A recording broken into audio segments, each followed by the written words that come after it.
Hello and welcome to another episode of the SHU Doing podcast. I am Aaron Burrell alongside Paul Guarino. What's up, everybody? We are joined by a very special guest, the one, the only, Alexis Aronne. Hello. Alexis, how you doing? I'm good. Good to see you guys. Yeah, No, for sure. It's been a while. Thanks for having me. Yeah, it has been a while. What'd you just think of campus when you guys just pulled up? Insane. I mean, I felt lost. And the things that were recognizable are obviously redone. Yeah. And it's just crazy out here. When was the last time you were on campus before today? Probably when I came to Gabrielle's graduation. So like a year after we graduated. Because she did that fifth year master's what's program. that? So 2015? 2015, yeah. 10 years ago. 10 years. Wow. They put up like 10 plus buildings now since then. Yeah, I can see that. It's crazy. I drove by that diner too. Yeah, it's crazy. One place. Imagine we had that when it was actually. Because we used to live in J-Hill. Yeah, in J-Hill. That would Can be you imagine that right outside of J-Hill? Would have been crazy. Yeah. It's so nice. The only good spot was that Roncalli Hall. Yes. Yeah. That was like, and that when you live in J-Hill, that's like the farthest points I feel like on campus. Yeah. Yeah. I feel like you're walking for days going between the two. Yeah. Anyway, so we like to start with kind of like your Sacred Heart origin story. So why was Sacred Heart for the school for you, and when did you know that you wanted to come here? So obviously you tour a bunch of colleges when you're, at the end of high school. I started off with my tour at Nichols College, which is in Massachusetts. It's a really small school at the top of a hill. And I was interested in it because I was going to play field hockey there. Like I was telling you before, I did field hockey in high school, and they offered me like a starting position there with my number from high school. Obviously, that's a big deal. So I liked it, but it just felt like super out in the country. And then because I'm from Connecticut, everyone was going to UConn, and I didn't really want to join that crowd of 30 people going to UConn. So I think someone suggested Sacred Heart, and we came here, my family and I loved it. It was just like that sense of family. It was like close-knit. So. How far is it from where you grew up? Like 45 minutes. Okay, so not like too far away from home, but you kind of like the distance, like being at least a little bit. Yeah, and separated. now that I had came here, I definitely went home more than I thought I would. Really? Just for fun, though. Just because I could. Yeah. Oh, man. No, Go ahead, Pete. no, I got on right now. Okay. So when you came here in undergrad, what was your major? Social work. Social work. Yeah. And what do you do currently? Not social work. It's funny how that happens. That Yeah, happens. it happens to a lot of people. Oh, yeah. So when did you realize that social work wasn't kind of like the field that you wanted to pursue? So I actually did pursue it for a couple years. When I graduated, I was offered a job at one of my internship places. So it was in Glastonbury. It was called Adoptions from the Heart. And I was a birth parent counsel social worker there. And I did newborn adoptions straight from the hospital. So I worked with mothers experiencing unplanned pregnancies and had to do the coordination of all that. They would have their babies up for adoption due to, being able to not care for them or, not having the father around. And so we would make a plan together, and I would go to the hospital when the babies were born, and then you turn them over to the adoptive parents who was carefully selected through. That's crazy. Yeah. I mean, like, think about it. After college, how old are we? Like 21? Yeah. Right. Doing that? You're And just I'll handing tell you babies what. over. Yeah. I was making $16 an hour to do crazy. so much. Yes. That's And, a like, lot you of can't even responsibility. survive on that now. So, Yeah, no. I mean, to think what I did, it was definitely the Lord's work. And I did it. I did it because I loved it. So adoption always has a good piece of my heart. It really does. But I had to move on. No, it's definitely Yeah. it's definitely an interesting job, and obviously, like, it probably was also strange to do too, but that's cool. Yeah. I mean, the strangest thing was teaching prospective adoptive parents how to, like, be a parent when I wasn't one. So I had to teach the educational courses. I did home studies, which is consistent of like a background check, financial situation. You do a home visit at their house and make sure that, they're a fit family to have a baby, which obviously, like, in the end is messed up because these are like nice families that like deserve children and have been waiting. Yeah. And then you just have people out on the streets just having babies. But, Yeah, for so to sure. be It's a approved, weird- it was like such a hard spot to be in. Yeah. Did anyone ever check you and be like, "Do you have kids?" At the time. Not directly, but I think that they knew because I was just so young. Yeah. Wow. Yeah. And when you decide at some point, that you realize like maybe this isn't for me. What was that point? Yeah. I think when I realized that the supervisor was never going to leave there, so I was never going to move up. Fair I mean, I had the degree, right, Yeah. from Sacred Heart, but I just started looking elsewhere. I was bartending in the meantime, and then I don't remember what happened after that. Oh, I got a job performing drug tests. I was like a caseworker for 6 months, just in between, and then I got pregnant with my son at 25. So I had him, and then I quit my job because it was not worth it. And I didn't have a job for 6 months, and then I went to a temp agency, and I gave them my resume for administrative stuff just to get my feet wet. I didn't want to get back into social work right away because the only other thing that I was thinking is working for Department of Children and Families at the state. My aunt works there, and it would have been like a nice segue for me, but they were overworking people. They were understaffed at the time, and I just couldn't not come home at 5 o'clock because I had a baby. So I basically waited for them to tell me that they were going to place me somewhere as an admin, and they ended up telling me I had an interview, but they didn't tell me where. And it ended up being at the state of Connecticut at the Office of Policy Management, working for the commissioner. So I went to the interview, got the job, and I started like the next week, and I've never left. I've worked my way up and around the agency, but I've never left there. That's awesome. Yeah. What was your starting like job? What did you do there? I think it was administrative assistant Okay. for like as a temporary title, and then I worked up to executive secretary. So that's just kind of managing the commissioner's agency, the calendar, paperwork, documents for signature, all of that. And then I took a break when I had my second child. I was out on maternity leave. I came back, and then I ended up doing like accounting, and I don't have an accounting degree, but they knew me and trusted me and kind of like trained me on the spot. So What was that like transitioning into accounting? I actually liked it. I like numbers. Okay. Should have thought harder about my major Really? because accounting is it. I liked it. Really? Yeah, That's dope. Yeah. pretty cool. How can you like? What makes you like good at doing multiple different jobs or like learning fast? It seems like. First of all, I didn't claim that. It's just like what I had to do. So survival. Yeah, but some Survival. people. Yeah. All right. Yeah. Survival mode. I don't know. I think I'm just adaptable. Like I like change. I kind of learn quick. Like a Show chameleon. me the ropes. Is that right? The chameleons change colors. Yeah. and- Yeah. Yeah. Yeah, I like that one. You're gonna go back and put that on your resume, like I'm a chameleon. Definitely. And so now, obviously, working for the commissioner, like I mean, I would imagine there's a lot of different things that go on.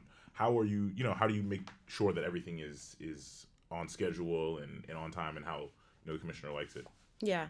So since the accounting route, because I technically wasn't supposed to be down in that division due to the way like the state classifies positions and whatnot and salaries. So I was kind of on loan down there when I came back from maternity leave, and it's just like what I had to do. But when I returned where I was supposed to be, it was just managing calendars, and I already knew people, so I don't know. It just kind of came naturally to me. Just picked up the phone. Everyone was still in the office. So, really? yeah, because I know with telework and whatnot, it's like hard to pick up a desk phone and just Yeah. dial Oh someone. yeah, were you guys like remote at any point with COVID Yeah. and stuff? Yeah, well, I was out on maternity leave for Oh, like a when year COVID. with that, but Was that good or bad? it was a blessing. Yeah. It was a blessing.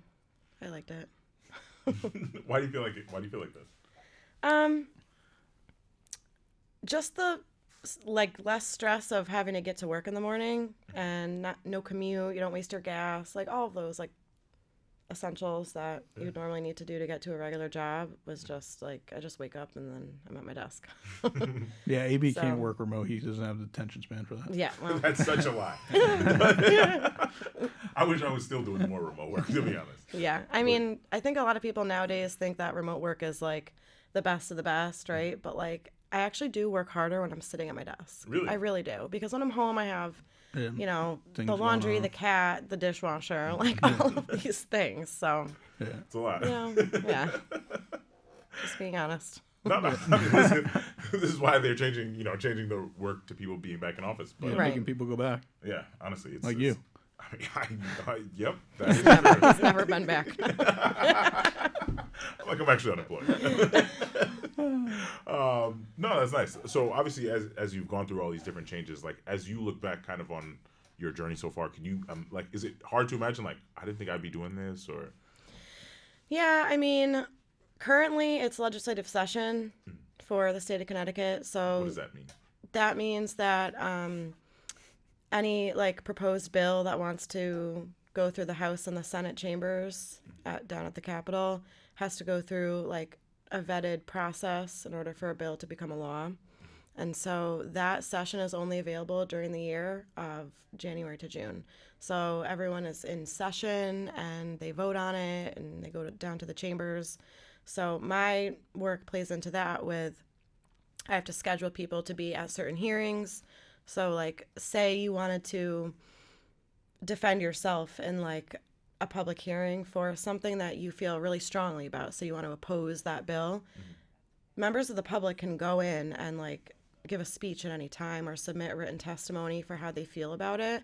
And so that's supposed to hopefully convince senators or reps to, you know, work for the people or against it or kind of come to some terms of resolution and rewrite the literature and the language of the bill so that it passes where people are happy, senators and reps get what they want done for their agenda, and you know that's how it's supposed to be. But obviously a very political world doesn't always happen. Did you have anything to do with like the naming of the national pizza for like Connecticut? Absolutely not. You know they named it though. They gather like the official documentation now. Like Yeah. I kind of like cried when I found out that Connecticut was the pizza capital of the world. Wait, why like- is that? in a good way and or a bad way? I just never thought of it like that. I mean, Really? like What? it's just You such never an thought odd you- thing. That's because you're from up north Connecticut. I guess. Yeah, that's why. All right, Mr. Southern. You're Connecticut. Yeah. You're 860. I'm glad you know all the You're- pizza places. You're 860. 860. Yeah, see that's something. Yeah, see, Oh, I forgot there's real 860-203 beef in here. yeah. I forgot. You don't even know about the pizzas. That's crazy. I mean, I've had them, but like, what's the big deal? They're better than New York app. See, that's not what I thought. After visiting Gab in New York, I definitely thought that New York pizza was it. Oh my! Your Connecticut card is revoked. You gotta tell people you're from Delaware. You're gonna have to kick me out because I live here. Speaking of Long Island pizza and Connecticut pizza, what was the best spot on Long Island that Gab may have taken you to? Oh, jeez. Don't worry, There's that she's one only sweating. place. So I know. staring. There's that one place near Gab's house. La Piazza. La Piazza. Very good. Yeah. Okay, and the pizza there, it was like had penne alla vodka on it, Okay. and they didn't have that in Connecticut in the 860. I've never seen a spot that had the penne alla vodka on the or slice. the mac and cheese or on the slice. Mac and cheese on a slice. They were very boring up in the 860. You stick to like onions and peppers. Yep.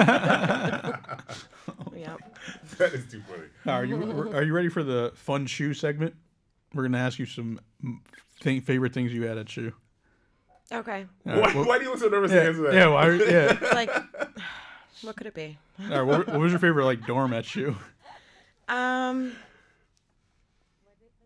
think I'm gonna have to go with Seton.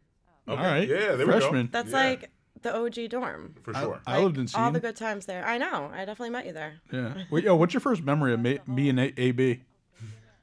Is it normal that she's just like yelling things in here? It's definitely a first, but Like, we'll how take can it, you yeah. talk when she's just babbling? He said, "What was your first memory of meeting the two of us?" That is interesting. Oh, that's a good question. I don't even really know, to be honest. Like, probably due to the fact that I was intoxicated. And Wait, who did you live with freshman year? we're gonna skip that part. Oh, okay. We're gonna go. No name. Yeah. No Leave it name. out. Yep. Okay. We don't like her. Yeah, right. Favorite spot to eat on? We can campus? talk offline about that.